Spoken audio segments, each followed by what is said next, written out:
Northern Idaho was an ideal spot if you were a government hater in the 1980s and 1990s. You were surrounded by people that shared your same beliefs and thought that the government had some problems. That is not to say that there were many others that lived there at the time that wished nothing to do with the things going on around them. The FBI's presence in northern Idaho is very prominent, although there just never seemed to be enough agents in the area to catch all of the criminals at work. They had spread themselves quite thin in the Naples, Idaho area. Ruby Ridge resides up on the top of the mountain just to the west of Naples. The FBI had many undercover agents in the area trying to get rid of the anti-government organizations, the Order and the Order 2. The FBI and ATF resorted to hiring some men that had been in the area and had gotten deep into the organizations. They had the agents go undercover further and gather information. They weren't officially part of the ATF or FBI, but they went deeper into the roots of the organization and provided new information about their plans. By doing this, the ATF and FBI became very disconnected and communication became quite a problem. Vicky was always the pretty one in her family, yet she could never seem to find a guy that would want to marry her. At least this was true until a man by the name of Randy Weaver met her in her hometown. He was handsome, thought the same way as she did, and loved her. They got married soon after and decided they wanted to have a family. They had 2 kids by the names of Sammy and Sarah Weaver. One day as she was taking a bath, she had a vision that she said came from God. In her vision, she said that she saw her and her family moving to Idaho to be safe from all the bad in the world. As their beliefs as a family strengthened, they knew that it was the right choice for them. They began looking for property in northern Idaho where they thought it would fit their needs. In 1992, the Weavers had finally thought that they had found the perfect place to live where they could be free and not constantly checked on by the government. But that idyllic lifestyle did not last long. By moving to Idaho, the Weavers became surrounded by people that believed that the government needed to get off of their backs. They strengthened their own thoughts of this. Dr. Douglas O. Linder, a professor of law, put it this way: Randy and Vicky took a very strong stand against what they thought was the government overreaching.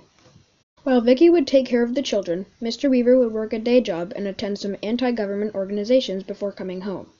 By doing this, he put a target on his back for the ATF and FBI, who were both watching the people coming in and out of the meeting places of the Order.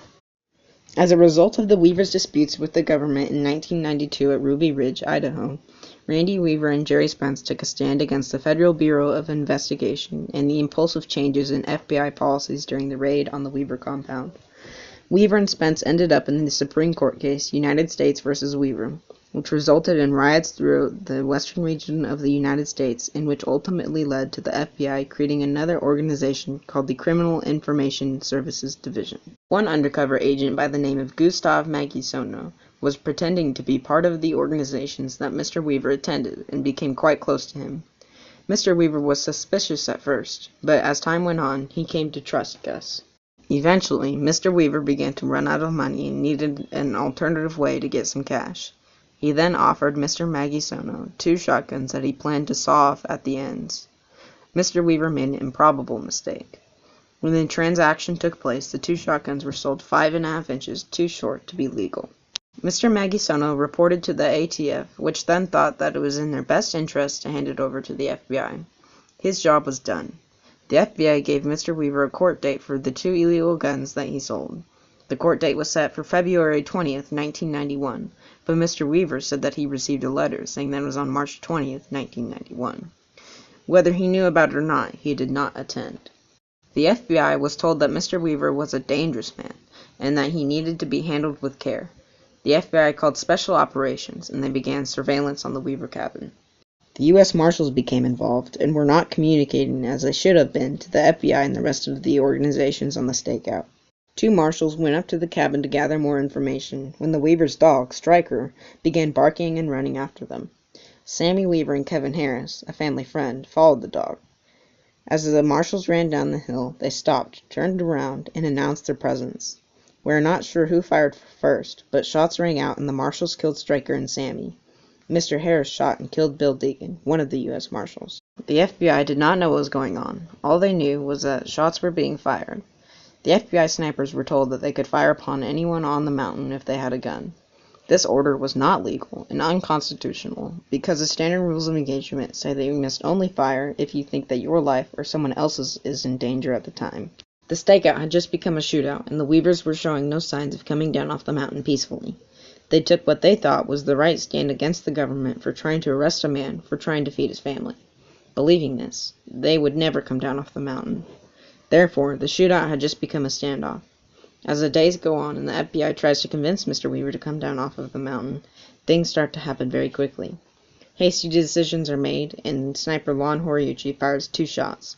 One goes into Mr. Weaver's arm and the other into Vicky Weaver's head. Mr. Horiuchi thought that Mr. Harris was getting into a position to shoot at a helicopter, and so the shots were fired. Miss Weaver was standing behind the cabin door trying to get Mr. Weaver to come back inside. Whether Mr. Horiuchi knew that she was behind the door or not, the shot was fired. Jerry Spence, a famous defense lawyer, heard about the killing of Vicky Weaver and immediately knew that he had to do something to keep this from happening again. His conscience wouldn't let him rest if he knew that the killers were not being punished for this unlawful murder. Jerry Spence talked to the FBI, who then relayed the information up to Mr. Weaver that he was willing to defend him in court if he agreed to come down off the mountain. Mr. Weaver, not knowing what to do about his wife, agrees to surrender. There was only one thing left to do, and that was to have a very, very long court case. Hoping that my agreement to represent him would prevent further bloodshed, I have made my appearance on his behalf in federal court today, said defense lawyer